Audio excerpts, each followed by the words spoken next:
نحمده ونصلي ونسلم على رسوله الكريم أما بعد فأعوذ بالله من الشيطان الرجيم بسم الله الرحمن الرحيم يا أيها الذين آمنوا كتب عليكم الصيام كما كتب على الذين من قبلكم لعلكم تتقون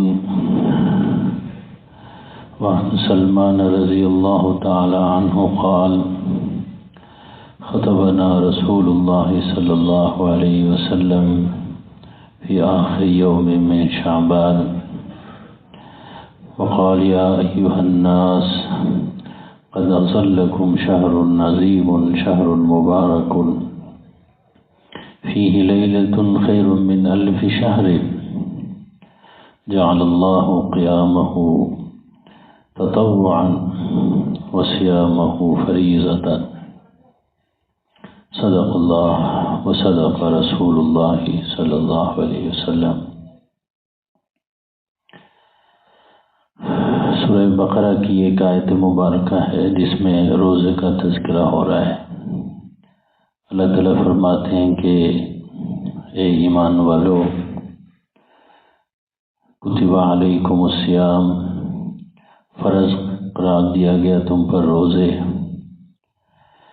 کما کتب علی الذین من قبلکم، جیسے کہ تم سے پہلے لوگوں کے اوپر روزے فرض قرار دیے گئے تھے، لعلکم تتقون، تاکہ تم متقی بن جاؤ، تمہارے اندر تقوی آ جائے۔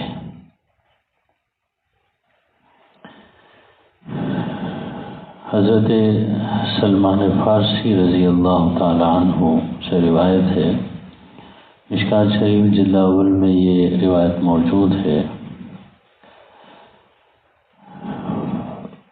استقبال رمضان کے حوالے سے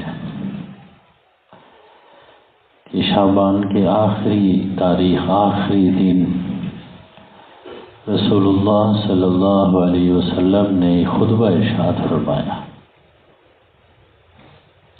رمضان کے حوالے سے۔ یہ رمضان سے ایک دن پہلے شعبان کے آخری تاریخ کو حضور نے ایک خطبہ ارشاد فرمایا، اور میں چاہتا ہوں کہ میں کوئی خطبہ دوں، اس سے بہتر ہے کہ رسول اللہ صلی اللہ علیہ وسلم کا وہ خطبہ آپ کے سامنے پیش کروں۔ اور پھر رسول اللہ صلی اللہ علیہ وسلم نے اس خطبے میں ایک تو رمضان المبارک کی شان بیان فرمائی، رمضان کی اہمیت کو بیان فرمایا، اہتمام کا ذکر کیا۔ اس کے بعد پھر جو بڑی اہم بات ہے وہ یہ کہ رمضان کا مہینہ مسلمان کیسے گزاریں، یہ حضور علیہ السلام نے اس خطبے میں ارشاد فرمایا۔ اور اس میں جو چیز ہمیں نظر آتی ہے وہ یہ خلاصہ اس پوری روایت کا نکالیں، بہت ساری باتیں اس میں موجود ہیں کہ مسلمان جو ہے رمضان شریف میں سخی ہو جائے۔ کیا ہو جائے؟ بخل کو چھوڑ دے، سخی ہو جائے۔ کس لحاظ سے؟ نیکیوں کے لحاظ سے بھی سخی ہو جائے۔ یہ ہم جو سخی صرف کتنے پیسے کے لحاظ سے وہ نہیں، نیکیوں کے لحاظ سے بھی سخی ہو جائے۔ اور پھر یاد رکھیے مال کے لحاظ سے بھی سخی ہو جائے۔ حضور پاک صلی اللہ علیہ وسلم بہت زیادہ سخی تھے، سخاوت کرتے تھے، لیکن بخاری شریف اور دوسری کتابوں میں، حدیث کی کتابوں میں ذکر آتا ہے کہ رمضان میں آپ کی سخاوت عروج پر پہنچ جاتی ہے۔ کہتے ہیں کیسے سخی ہوتے تھے؟ فرمایا کہ جیسے چلتی ہوا کی سخاوت ہوتی ہے۔ جب ہوا چلتی ہے تو اپنے پرائے آکسیجن جس کو ہم کہتے ہیں فراوانی ہوتی ہے اس کی، کافر مسلمان نہیں، اس لیے آتا ہے کہ رسول اللہ صلی اللہ علیہ وسلم آتا کل سائل، کہ جب رمضان آتا تھا کسی بھی سائل کو محروم نہیں کرتے تھے۔ سخاوت حضور پاک صلی اللہ علیہ وسلم کی بڑھ جاتی تھی۔ نیکیوں کے حوالے سے سخاوت، اس کا بھی ذکر اس حدیث میں ہے۔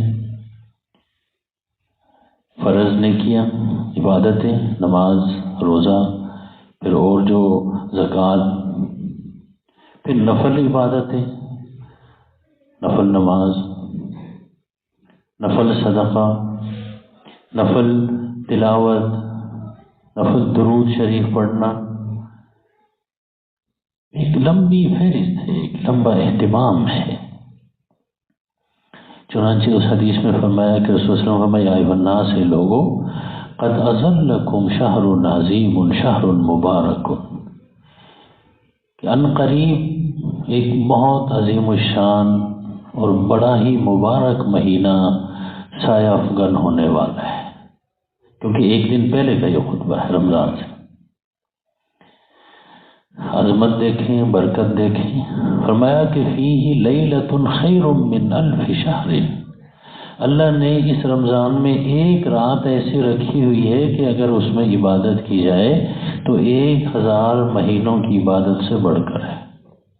عظیم الشان مہینہ ہے، مبارک، برکتیں اتنی زیادہ، ایک رات 1000 راتوں، 1000 مہینوں پر کیا بھاری، اتنی برکت، اتنی عظمت، عظیم الشان مہینہ ہے، مبارک مہینہ ہے۔ پھر فرمایا کہ من تقرب فیہ بخصلۃ من الخیر کان کمن ادی فریضۃ، فرمایا کہ اس رمضان کے مہینے میں جو نفلی عبادت کرے گا، اس کے ذمہ نہیں ہے، فرض نہیں ہے، نفلی عبادت، نفل نماز پڑھ لی، نفل صدقہ دے دیا، نفلی تلاوت، نفلی عبادت تلاوت کر لی، ذکر کر لیا، درود شریف پڑھ لیا، کہتے ہیں اس کا ثواب فرض کے برابر ہوگا۔ کان کمن ادی فریضۃ فیما سوا، دوسرے مہینوں میں فرض ادا کرنے کا جتنا ثواب ہوتا ہے اتنا ہی اس نفل کا ثواب ہوگا۔ دیکھیے یہ رمضان جو ہے، یہ جسے کہتے ہیں کہ بھئی نیکیوں کے موسم بہار ہے، فرض کے برابر نفل کا ثواب اتنا اونچا ہو جاتا ہے، اتنے مبارک، برکتیں بڑھ جاتی ہیں۔ اور فرمایا کہ جو ومن ادی فریضۃ، کوئی فرض ادا کرے، کان کمن ادی فریضۃ 70 فریضۃ فیما سوا، دوسرے مہینوں میں اگر کوئی 70 فرض ادا کرے، اس کا ثواب اتنا 70 گنا بڑھ جائے گا۔ فرض نماز ہے، جمعے کی نماز فرض ہے، ظہر کی نماز، عصر کی نماز، یہ فرض، ایک ظہر کی نماز پڑھے تو پھر 70 جو نا گنا اس کا ثواب کیا ہوگا، بڑھ جائے گا۔ زکوٰۃ دے دے، 1 روپیہ زکوٰۃ دے دے، 70 روپیہ دینے کے برابر ہوگا، فرض ہے۔ اس لیے ہمارے بزرگ جو ہے نا وہ رمضان شریف میں زکوٰۃ دینے کو زیادہ ترجیح دیتے ہیں۔ بھائی ہم تو اللہ کی رحمت کو متوجہ کرنے کے لیے تدبیر کے قائل ہیں، کوئی ہیلا کیا جائے، ہیں۔ ایک بزرگ جو ہے گھر سے آتے تھے تو چھوٹے چھوٹے قدم اٹھا کے آتے تھے، یوں قدم نہیں اٹھاتے تھے، بڑے قدم نہیں، چھوٹے چھوٹے۔ کسی نے کہا جی آپ یہ چھوٹے، گھر سے آتے ہوئے نماز کے لیے آتے چھوٹے چھوٹے قدم، بازار جاتے ہیں تو لمبے قدم ڈال دیتے ہیں۔ کہنے لگے اصل میں بات یہ ہے کہ جو حدیث شریف میں آیا کہ بھئی گھر سے وضو کر کے تیار ہو کے مسجد آئے تو ہر قدم پہ ایک گناہ معاف ہوگا۔ کیا ہوگا؟ میرے گناہ بہت زیادہ ہیں، اس لیے میں چھوٹے چھوٹے قدم اٹھاتا ہوں تاکہ ہر قدم پہ کیا ہو جائے، میرے گناہ معاف ہوتے رہیں، خلاصی ہوتی رہے گناہوں سے۔ اس لیے مسجد آتے ہوئے چھوٹے قدم اٹھانے چاہیے۔ یہاں پر بھی یہ کہ جب یاد رکھیے، اس لیے بزرگوں نے مشورہ دیا ہے، یہ کوئی حدیث میں تو نہیں آیا لیکن اکابرین نے ہمیں مشورہ دیا، ہم آپ کو دے دیں کہ زندگی میں ہماری نمازیں بھی قضا ہو چکی ہوتی ہیں، اس لیے جو ہے نا ایک فرض ادا کریں تو کتنے کے برابر؟ 70 فرضوں کے 70 گنا بڑھ جائے گا۔ کہتے ہیں ہر فرض نماز کے ساتھ ایک فرض نماز کی کیا کی جائے؟ قضا بھی پڑھی جائے۔ 70 گنا پڑ گیا تو اس کا مطلب یہ ہوا کہ 70 فرضوں کے برابر ادائیگی ہوتی رہے گی۔ ظہر کی نماز رہ گئی تو ایک پڑھیں گے تو 70 کے برابر انشاءاللہ۔ اللہ کی رحمت سے امید ہے، توقع ہے، اللہ کی رحمت کو متوجہ کرنا۔ اس لیے کہتے ہیں رحمت خدا بہانہ می جویت، اللہ کی رحمت بہانہ تدبیر چاہیے اس کو متوجہ کرنے کے لیے، بہا نہ می جویت، بہت کچھ کرنے کی ضرورت نہیں۔ ایسے ایسے ہم نے دیکھے احادیث میں سرکار دو عالم صلی اللہ علیہ وسلم نے بتائے، آپ نے بھی سنے ہوں گے، لیکن چیز یہی ہے جو سمجھنے کی ہے۔ اللہ کی رحمت متوجہ کرنے کے لیے پتہ نہیں کون سی چیز ٹھگ کر کے قبول ہو جائے۔ پڑھتے رہتے ہیں آپ بھی، میں بھی، سنتے رہتے ہیں، سارے ہم سنتے رہتے ہیں۔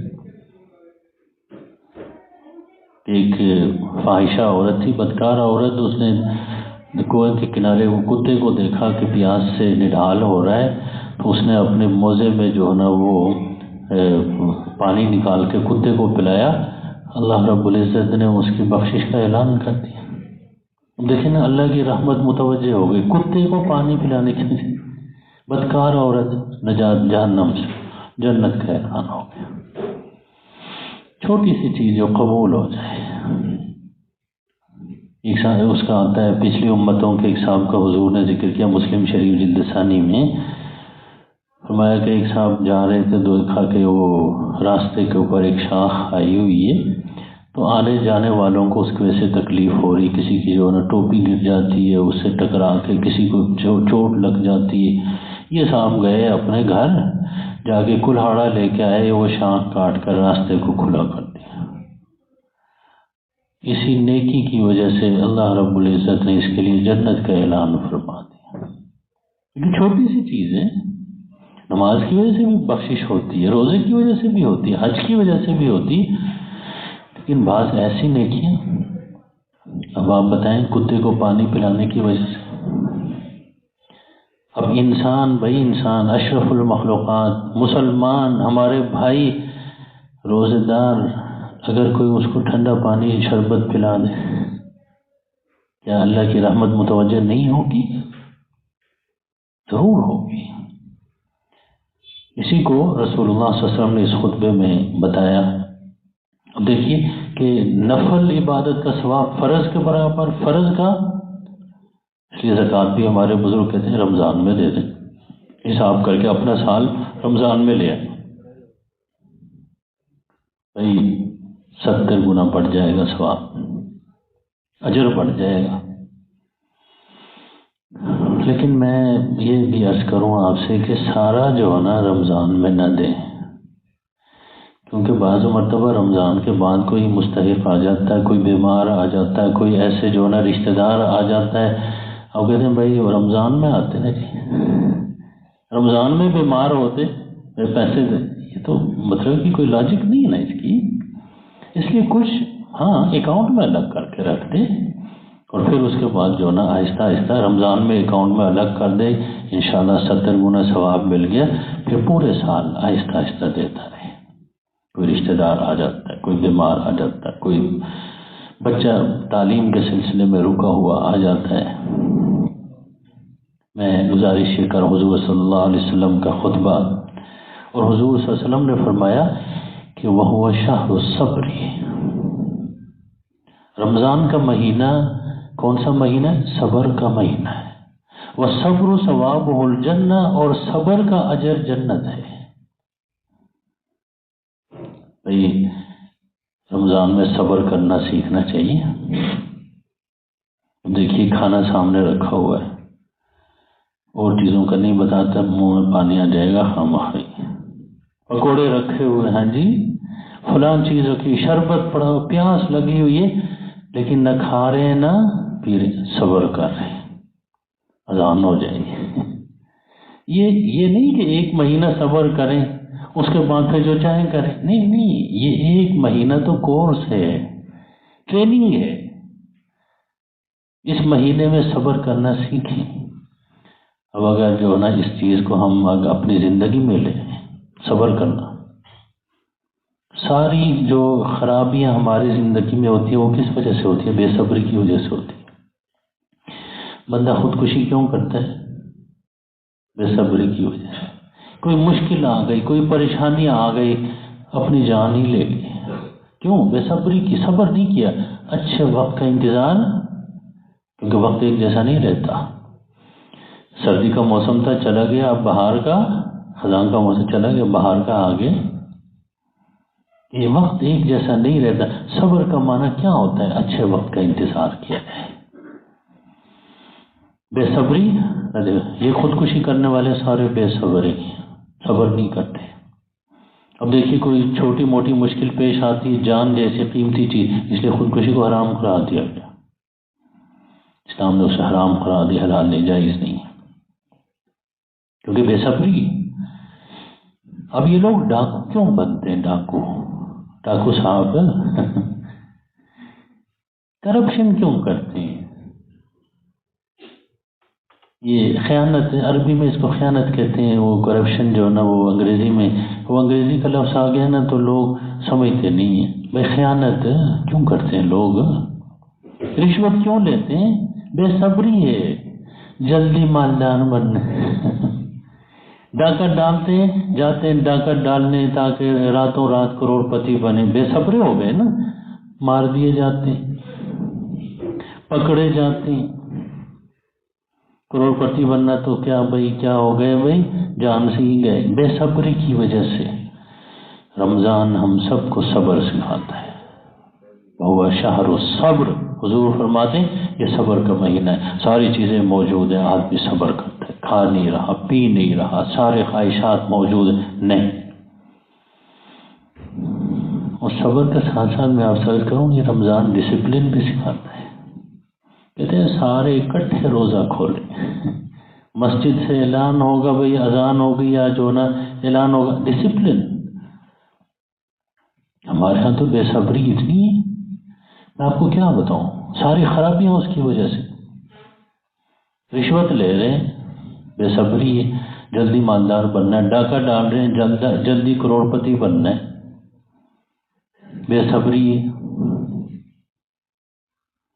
آگے بہت زیادہ نقصان ہو جاتا ہے، جان ہی چلی جاتی ہے۔ صبر جو ہے، فرمایا وَالصَّبْرُ ثَوَابُهُ الْجَنَّةُ، صبر کا ثواب کیا ہے؟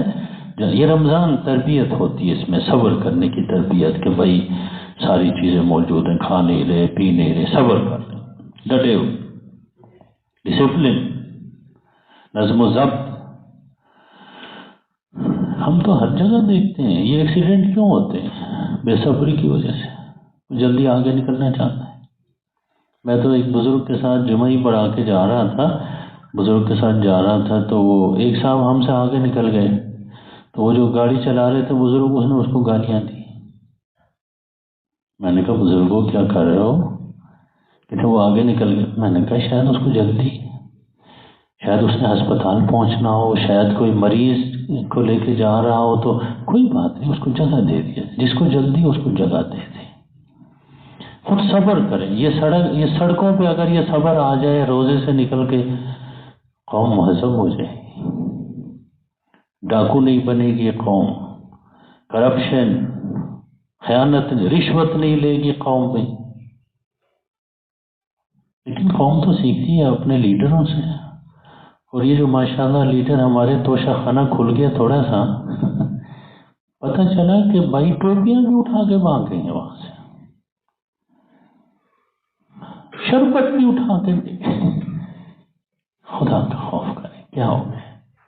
اتنے حرص، اتنی لالچ، اتنی بے صبری۔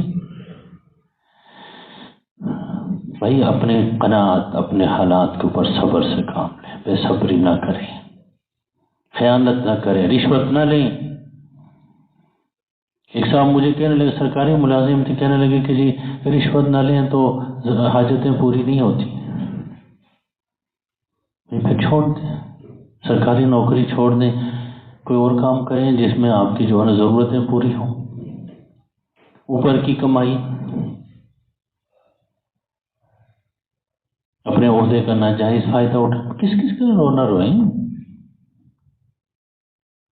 یعنی مسلمان ہم تو الحمدللہ، اللہ کا لاکھ لاکھ شکر ہے مسلمانوں کے گھر میں پیدا ہوئے، ورنہ تلاش جستجو تحقیق اور ریسرچ کر کے مسلمان تو ہم نے بننا نہیں تھا۔ اللہ نے مفت میں اسلام ہمیں دے دیا، اللہ کے ولیوں اب تو قدر کریں، خزانہ ہمیں مل گیا۔ وہ مشہور کتاب میں ہم نے پڑھا تھا کہ ایک صاحب نے خواب دیکھا کہ مصر کے جو نا فلاں محلے میں فلاں جگہ جو نا بھائی سونے کا خزانہ موجود ہے۔ شام کے تھے غالباً، یہ روانہ ہو گئے، مصر پہنچے، اس میں پہنچے، علاقے میں پہنچے، وہاں وہ کرفیو لگا، پکڑے گئے۔ فوجیوں نے اس سے پوچھا کہ بھائی تم یہاں کیا کر رہے ہو؟ تم تو شام سے آئے ہو، تمہاری شناخت تو یہ مصری تو ہو نہیں۔ کہنے کہ میں نے خواب دیکھا تھا کہ جو ہے نا وہ مصر کے فلاں محلے میں فلاں جگہ جو ہے نا سونے کا خزانہ موجود ہے، میں اسے نکالنے آیا ہوں۔ وہ فوجی مصری تھا، اس نے ان کو کہا میں نے تو کئی دفعہ خواب دیکھا ہے، شام کے فلاں گاؤں میں فلاں محلے میں فلاں گھر میں خزانہ چھپا ہوا، پتہ اس کے اپنے گھر کا دیا جو مصر آیا ہوا تھا۔ یہ بھاگا وہاں سے واپس آیا تو واقعتاً کھدائی کی جو جگہ اس نے بتائی تھی سونا نکل آیا۔ ہمارے ہاں بھی یہ کہ سونا ہمارے اپنے گھر میں پڑا ہوا ہے، ہم مصر میں چکر لگا رہے ہیں۔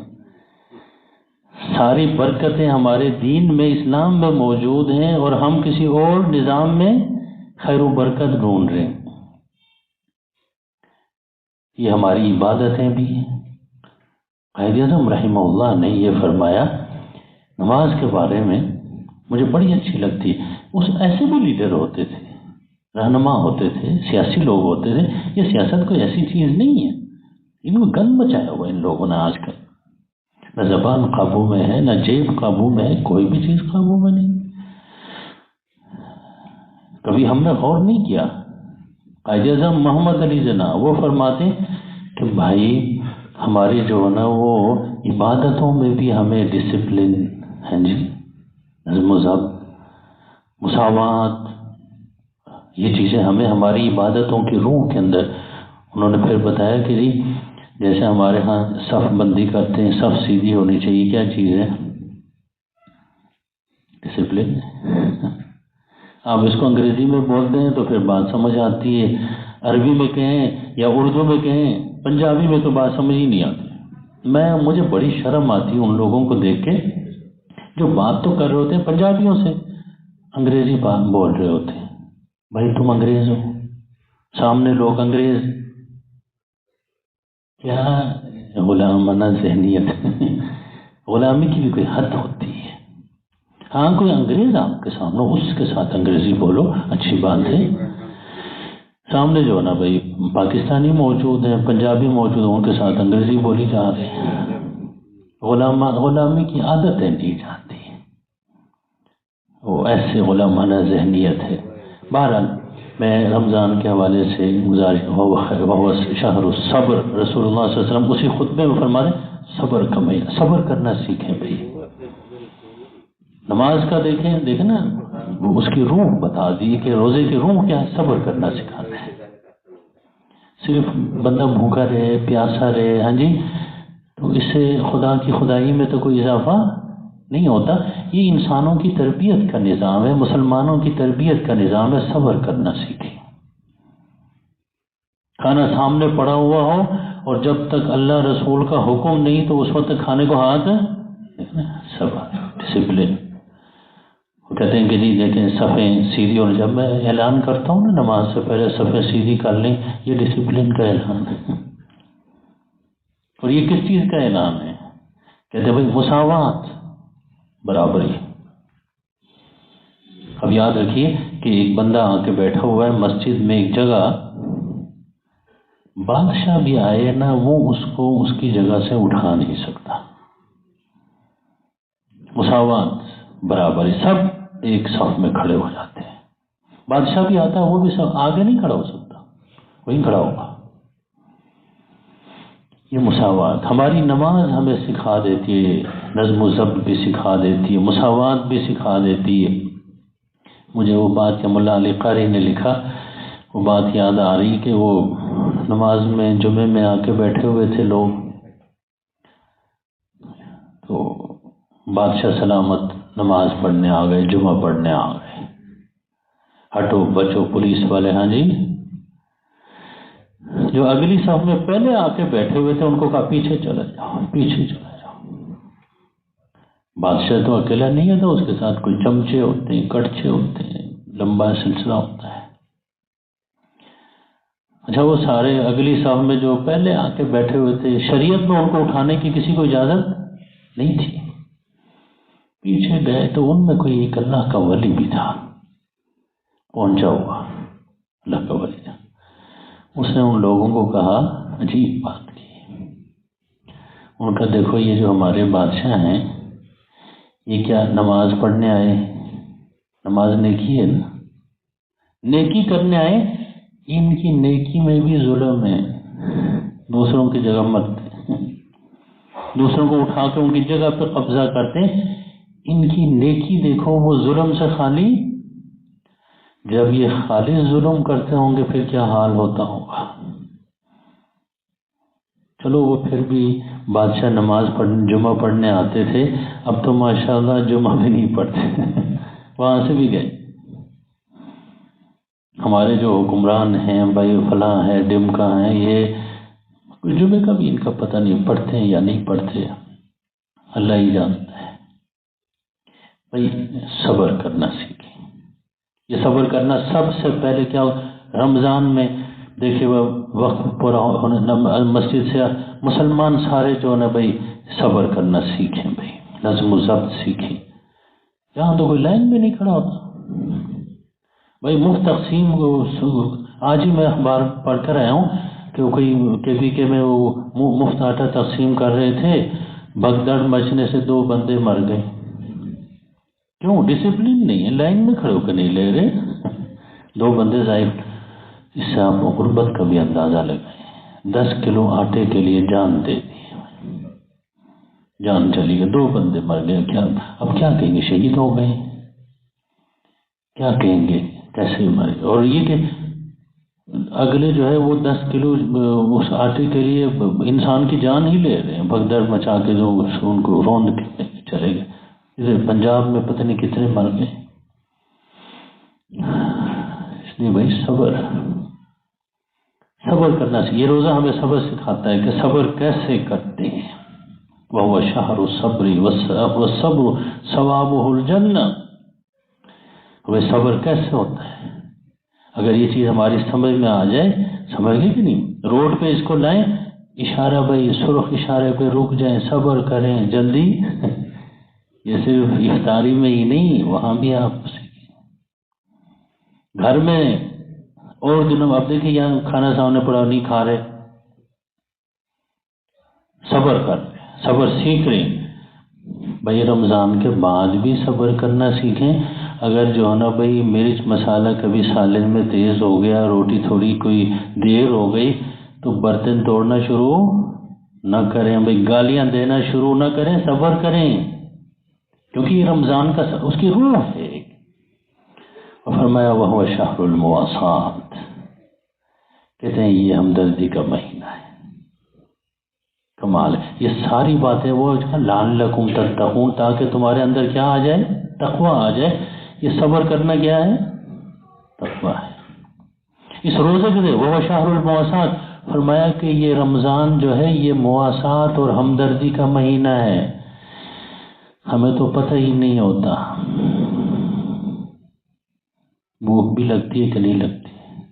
نہیں لگتی، کم از کم مجھے نہیں لگتی، مولوی صاحب کو نہیں لگتی وہ، کیونکہ بھائی اتنے کھانے کی قسمیں ہم نے نکالی ہوئی ہیں، 40واں ہیں، 10واں تیجا اور فلاں کھا کھا کے ہمیں تو وہ لگتی ہی نہیں، اور ماشاءاللہ آپ کو بھی نہیں لگتی۔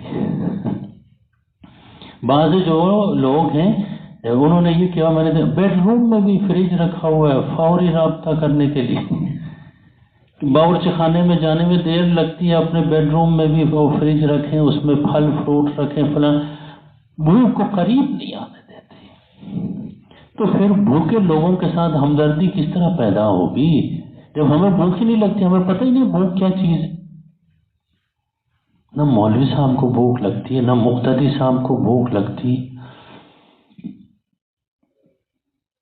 رمضان لگا دیا اللہ نے ایک مہینہ کے جی صبح فجر سے پہلے، صبح صادق سے پہلے ناشتہ کر لو، شام غروب آفتاب تک انشاءاللہ بھوک لگے گی، پیاس لگے گی، تو بھوکے لوگوں کے ساتھ ہمدردی پیدا ہو جائے گی۔ وہ شہر المواسات، یہ ہمدردی کا مہینہ ہے۔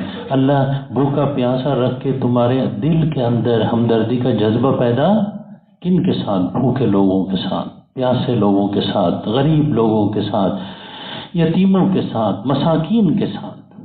اگر یہ روح آپ سمجھ گئے، اس کے ساتھ روزہ رکھا، ورنہ پھر یہ کہ جو جیسے حضور نے فرمایا کہ جو غیبت بھی کرتا جا رہا ہے، بہتان بھی لگائی جا رہا ہے، گالیاں بھی دیتا جا رہا ہے، اس کے بھوکے پیاسے ہونے سے اللہ راضی نہیں ہوگا۔ جو روزے کی ایک روح ہے، ایک سبق ہے، ایک عبرت ہے، اس کو لے کر چلنا ہے۔ بھوک لگتی ہے تو کتنے لوگ پاکستان میں بھوکے پیاسے ہوتے ہیں بھائی، جن کو کھانا نصیب نہیں ہوتا، 2 وقت کا نہیں ہوتا۔ ہم تو غریبوں میں رہتے ہیں، ہمیں پتہ ہے۔ میرا بیٹا پڑھتا تھا یونیورسٹی میں ہمیشہ سناتا ہوں، کافی پہلے کی بات ہے یہ، کوئی اب کی بات نہیں، اب تو معاملہ بہت زیادہ تیز ہو گیا۔ ایک طالب علم کسی گاؤں کا یہاں پنجاب یونیورسٹی میں پڑھتا تھا، وہاں تو خود کنٹین سے تو خود کھانا کھانا ہے، ہاسٹل میں تو جگہ ملتی۔ بیٹے نے بتایا کہ وہ طالب علم جو ہے نا، وہ دن میں 1 کھانا کھاتا ہے۔ کتنا؟ 2 کھانا کھانے کو افورڈ نہیں کر سکتا، پیسے نہیں ہیں اس کے پاس، کیونکہ 1 کھانا اس کو پڑتا تھا 3000 میں، 2 کھانے 6000 میں، 3 کھانے 9000 میں۔ اب پورے دن کے لیے 24 گھنٹے کے 1 کھانا کھاتا ہے، دیکھا طالب علم نے۔ ایسے لوگوں کو ڈھونڈے، اللہ کے ایسے بندوں کو یونیورسٹی میں پڑھ رہے ہیں، آپ دیکھیں گے کپڑے بھی اجلے کپڑے پہنے ہوں گے، لیکن 2 وقت کی روٹی نہیں کھا سکتا۔ ان کے ساتھ ہمدردی کیسے پیدا ہوگی؟ جب خود بندے کو بھوک لگے گی، جب خود بندے کو پیاس لگے گی۔ فرمایا وَهُوَ شَهْرُ الْمُوَاسَاةِ، یہ ہمدردی کا مہینہ ہے کہ اس مہینے کے ذریعے سے اللہ صبر کی تلقین، صبر کی تربیت، اس مہینے کے ذریعے سے اللہ رب العالمین ہمدردی کے جذبے کو پیدا کرتے ہیں، لعلکم تتقون، تاکہ تمہارے اندر کیا پیدا ہو جائے؟ تقوی۔ تقوی یہی چیزیں ہیں۔ انسان اپنی ذات کے ارد گرد گھومے وہ متقی نہیں ہوتا، اپنی ذات سے باہر نکلے، دوسروں کی فکر کرے، دوسروں کا بھی خیال کرے۔ بھوکے انسان کیسے ہوتے؟ پیاسے۔ ہمارے ملک میں کتنے لوگ ہیں جن کو صاف پانی میسر ہے؟ کتنے؟ لاہور کا پانی تو ویسے بھی پینے کے قابل نہیں ہے، ان کے لیے ہمدردی۔ بعض لوگ تو ایسے علاقے ہیں جہاں پر 10-10 کلومیٹر سے خواتین سر کے اوپر جو نا وہ مٹکا رکھ کے پانی لے کے آ جاتی ہیں۔ اب یہ عورت مارچ کرنے والی جو مشتنڈی ہوتی ہے نا بھئی، لوفر اور جو ہے نا بھئی بے راہ روی کا شکار، یہ عورتیں نہیں ہیں۔ عورتیں جو اتنی محنت اور مشقت کرتی ہیں بھئی، گاؤں میں ہیں، مختلف علاقوں میں 10 کلومیٹر سے پانی اٹھا کے لا رہی ہیں، ان کے مسائل کے اوپر کوئی بات نہیں ہوتی ہے، ان کے ساتھ ہمدردی پیدا ہو جائے۔ میں تو کبھی سوچتا ہوں کہ اگر یہ ہمارے حکمران صحیح نیت کے ساتھ کام کریں، ایسے لوگوں کے لیے پانی کا بندوبست کریں، تو یہ جنتی ہی جنتی ہے۔ پتہ نہیں ان کی کیا بدقسمتی ہے، یہ ایک دوسرے کی ٹانگیں کھینچنے میں لگے ہوئے ہیں، کسی غریب کے لیے کوئی پالیسی نہیں بناتے، کسی غریب کے لیے کوئی اچھا پروگرام، کہ ایسے لوگوں کے لیے بھئی کوئی پانی کا بندوبست ہو جائے، ان کے گھر کے پاس ہو جائے۔ کتنی بڑی نیکی ہے، کتنا بڑے اجر کا کام ہے۔ دعا فرمائیں کہ سرکار دو عالم صلی اللہ علیہ وسلم نے رمضان گزارنے کا جو طریقہ بتایا ہے، شہر الصبر، شہر المواسات، ایک نفل نماز، نفل عبادت کا ثواب فرض کے برابر، فرض کا 70 گنا بڑھے گا، ان تمام چیزوں کو ہم اپنے اندر روزہ رکھتے ہوئے ان کو محسوس کریں اور ان کو سمجھیں، تب روزے کی روح، روزہ رکھیں گے، روزے دار ہم بنیں گے اس کی روح کے ساتھ، تب ہمارا روزہ کیا ہوگا؟ یاد رکھیے کہ ہمیں جنت میں لے جائے گا۔ حضور صلی اللہ علیہ وسلم فرماتے ہیں جنت کے 8 دروازے ہیں، ان میں سے ایک دروازے کا نام ہے باب الریان۔ کہتے ہیں اس دروازے سے صرف وہ لوگ جائیں گے جنت میں جو روزہ رکھتے ہوں گے۔